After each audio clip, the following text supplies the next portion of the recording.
Hi everyone! Welcome back to my channel, The Teacher's Best Friend. Last episode, we had a Zoom interview with Teacher Joy and Teacher Melvin for our Christmas special. I hope you did enjoy our conversation with them. For today's episode, we will continue the Danielson's model of enhancing professional practice under the Domain 3, the instruction. If this is your first time watching this presentation, please subscribe to my channel, The Teacher's Best Friend, and write your comments and suggestions. Domain 3, the instruction. This is the heart of the framework of teaching. This is when the teacher brings complex content to life for their students and to ensure that students are engaging in learning. Domain 3 is also a reflection of the Domain 1 and 2, planning and preparation, and the classroom environment.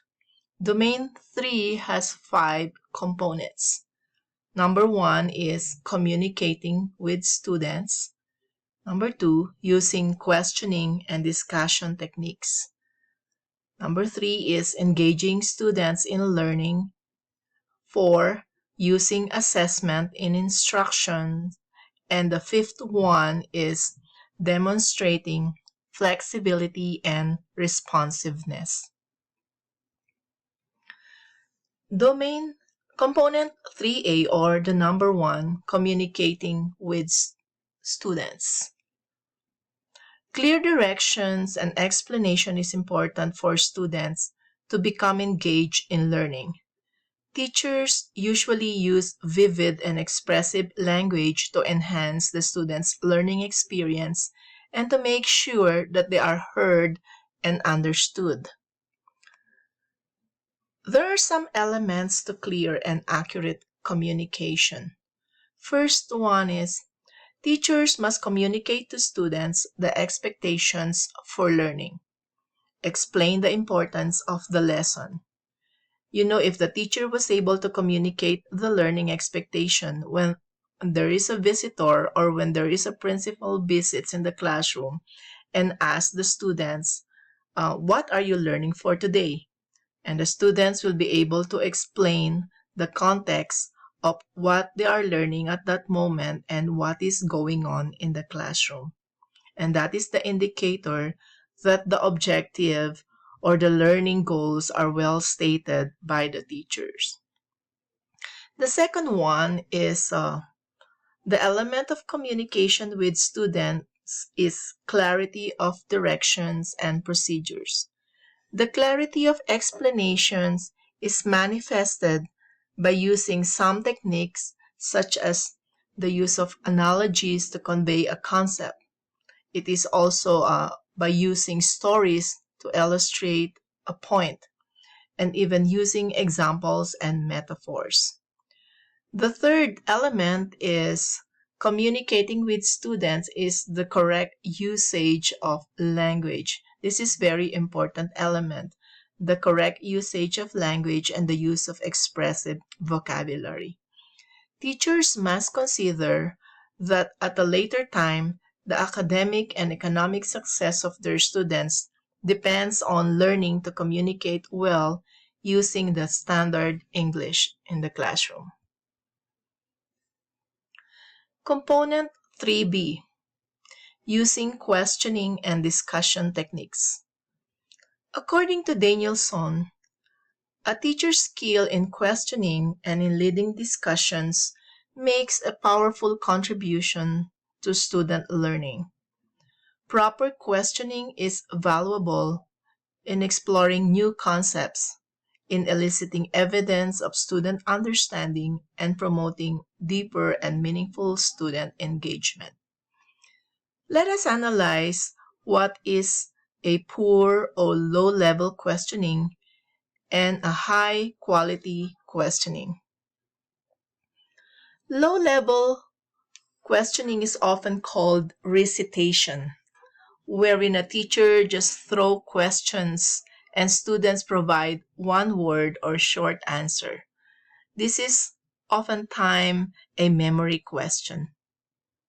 On the other side, High-level or high-quality questions promote thinking by students. Students are encouraged to make connections among concepts or events and to assist students to arrive at a new understanding of complex materials. Good questioning also uses probing questions to seek further explanation and clarification. Good questioning also encourages students to provide example of their premises and promotes further questioning and discussion among the students, including the teacher. In a well-run discussion or questioning, all students are engaged. The dialogue is not dominated by a few star students. All students are drawn into a meaningful conversation, and sometimes the teacher can even refer to the Bloom's taxonomy in formulating questions to determine the level of the questions, whether it is in the low order thinking skills or high order thinking skills. So Bloom's taxonomy is very helpful in formulating questions in the teacher's lessons. Component 3C, engaging students in learning. If I can claim one component of teaching to be the most important, it is the student engagement. The raison d'etre, or the most important reason why school exists, is to engage students to learning. And how do we characterize a classroom with lack of engagement or a classroom with active engagement? Let us do the discussion. Lack of engagement is manifested when students doodle in their notebooks. So you see, they're just sitting and doodling and drawing in their notebooks. And sometimes you can even see students passing notes. And some students, they gaze or they stare blank out of the window.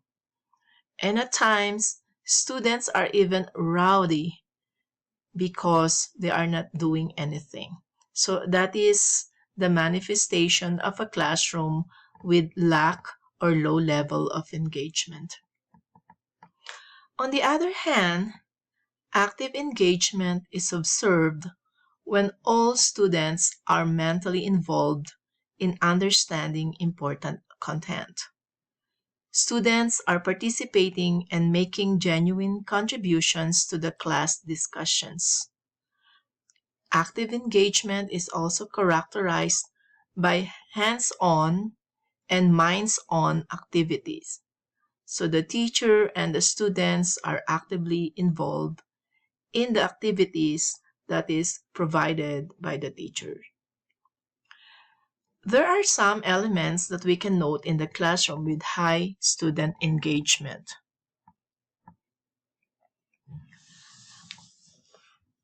Activities and assignments. When students are actively engaged in learning, their activities and assignments challenge them to think broadly and deeply. When students are not engaged, they will blow it off, and it is going to be more challenging for the teacher to manage the classroom. The second element is grouping of students. This grouping of students supports student engagement. Teacher must consider several aspects in grouping students, like the type of instructional group. Teacher may also form homogeneous or heterogeneous group depending on the type of activities assigned to the group. The third element of student engagement is instructional materials and resources. This can include any items that help students engage with content, like textbooks, lab equipment, maps, charts, the internet or the website. Can even use films, manipulatives, and even resources found in your vicinity, such as museums and outdoors. Materials and resources must be suitable to the content and the student's skills, and of course their developmental level and the desired outcome of the lesson. The fourth element of student engagement is structure and pacing. A well-designed lesson has a defined structure, and the students know where they are in that structure. And a well-structured lesson has a clear introduction, and it has a middle or the discussion part, and of course, the closure. And the students can follow the lesson accordingly. The next component 3D, or the fourth component of instruction, is using assessment in instruction. Tests and other forms of assessment have been used to determine the extent to which students have mastered important content, or sometimes for placement of students in their level. But recently, assessment is used by educators not only to determine mastery of the lesson, but also to assist them in preparing instructions. Teachers collect student data by using assessment so that they can adjust their lessons to their students' needs. Teachers also utilize assessment to monitor their students' performance and to provide them feedback on the outcome of their learning. It is essential for a teacher to provide equitable feedback for all students, even it is a positive or negative or a needs improvement feedback. It is very crucial that students should know where they are in their classroom or in their lesson. To be effective, feedback should be accurate, constructive, substantive, specific, and timely. Global comments such as very good or good job does not qualify as feedback.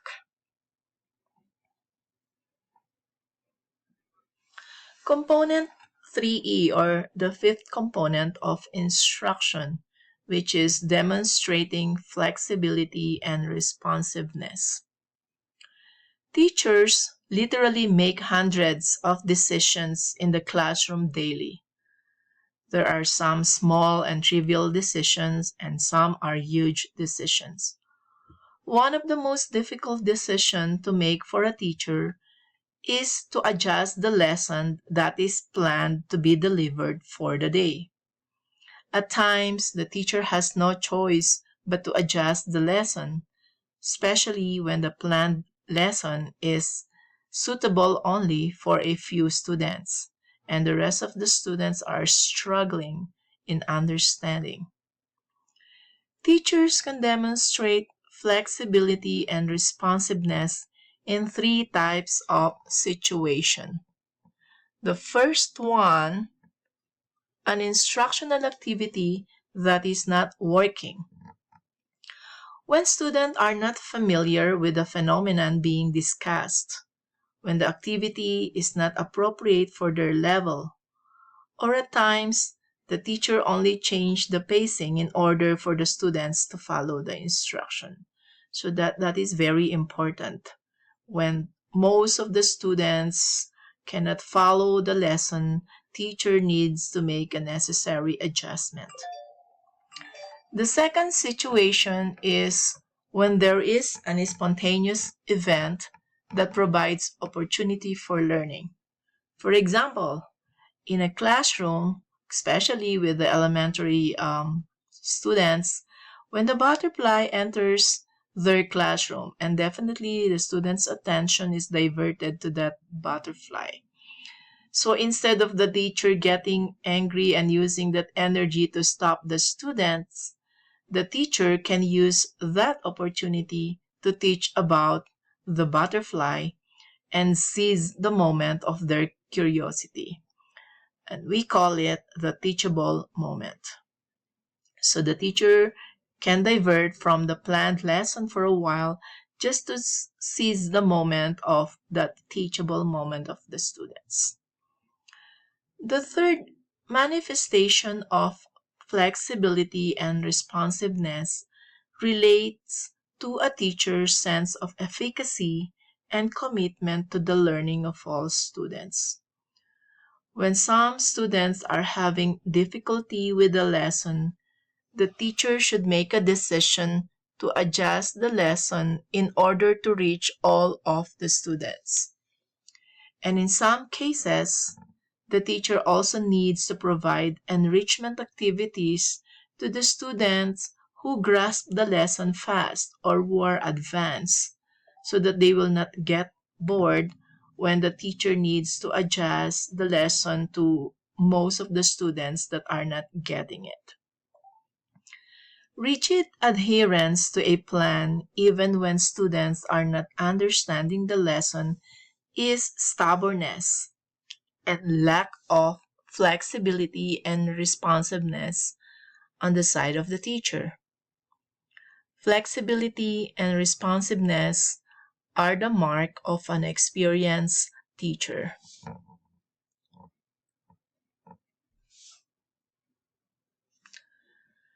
Thank you for watching, and I hope you pick up the important details on the Domain 3 that you can use in preparing your instructions. Please comment down below, and you can also share this video to other educators. I will see you on the next episode.